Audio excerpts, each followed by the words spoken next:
ખરાબ કરી નાખી.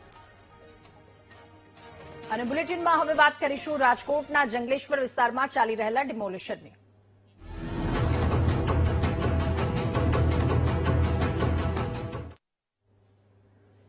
રાજકોટના જંગલેશ્વર વિસ્તારમાં ડિમોલિશનની કામગીરી તેજ કરવામાં આવી છે. મહાનગરપાલિકાની કાર્યવાહીને લઈને સ્થાનિકોએ પોતાના ઘર છોડ્યા.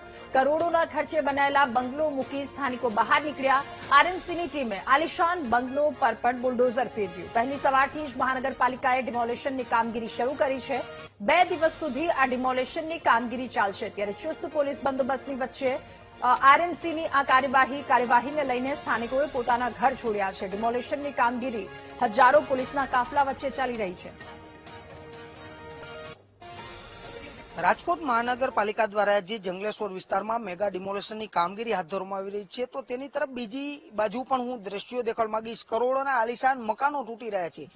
તે પણ જે ડિમોલેશનના પહેલા સૌપ્રથમ વિઝ્યુઅલ દેખાડી રહ્યું છું, અને તેની સાથે સાથે રીતના મકાનો પડી રહ્યા છે. તેના જે દ્રશ્યો છે તે આપ જોઈ શકો છો કે આ જે આલિશાન જે બંગલાઓ આવેલા છે, 2 કરોડથી ઉપરના જે ખર્ચે લોકોએ બનાવેલા જે બંગલાઓ છે તે ધરાશાયી થવા જઈ રહ્યા છે. ટૂંક સમયમાં જ આ ડિમોલેશનની કામગીરી હાથ ધરવામાં આવશે. જે વ્યક્તિએ પોતાની મહેનતથી જે આ બંગલો બનાવ્યો હતો તેને લઈને હવે આ જે બાંધકામ છે તે પાડી નાખવાની કામગીરી છે તે શરૂ કરવામાં આવી છે. આ દ્રશ્યો છે આલિશાન મકાનના દ્રશ્યો હું દેખાડીશ. જંગલેશ્વર વિસ્તારમાં આવેલું આ આલિશાન મકાન, અને તેમાં ડિમોલેશનની કામગીરી છે તે મહાનગરપાલિકા દ્વારા શરૂ કરવામાં આવી છે.